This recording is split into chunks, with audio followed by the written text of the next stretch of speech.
in Ukraine. The international political implications obviously are far-reaching as Ukraine decides whether it wants to shift in one direction with Russia or perhaps go and align itself more with the West. CCTV's Nathan King has been covering that side of the story. He joins us now with the latest. That's right, Mike. Despite the fact it's an internal struggle within Ukraine, remember, this started because external relations. Should it move closer to Europe or should it move closer to Moscow? And of course, President did make that move towards Moscow, $2 billion delivered from aid from Moscow. So even though this is an internal matter, really where Ukraine goes is an indication of where geopolitics in this region are at the moment.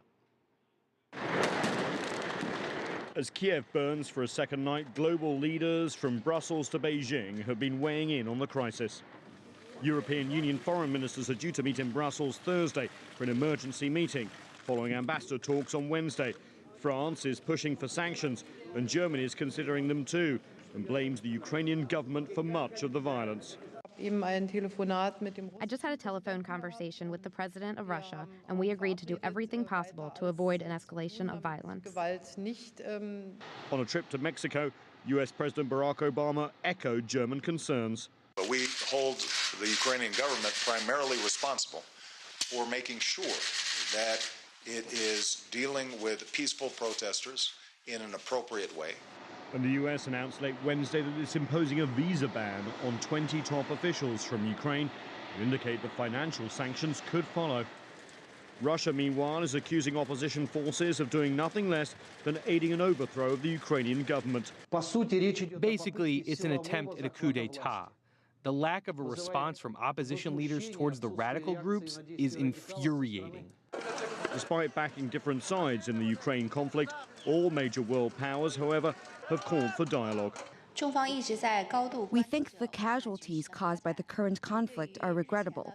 We hope that various parties involved will consider the larger national interests and restore order via dialogue and negotiation as soon as possible.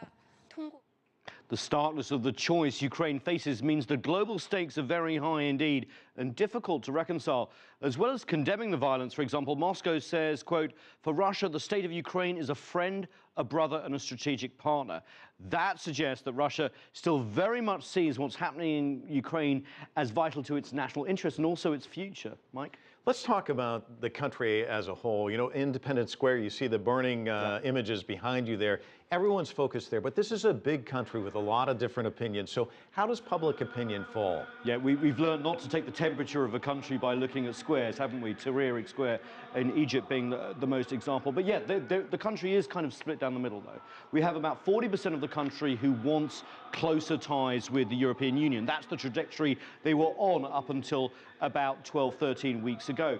But then the more traditional northern part of the country, the most industrialized part of the country, where all the coal mines and a lot of assets in Ukraine are very much still want to be part of a Slavic union with Russia. And I think what's the untold story geopolitically here, Mike, is that Russia is about to launch a new regional grouping in 2015, the Eurasia grouping, and they very much want Ukraine to be part of this. So we're seeing this jockeying for position, which is, in a way is the end of the Cold War still being played out in Eastern and Southern Europe. Yes, thanks so much, Nathan. Certainly.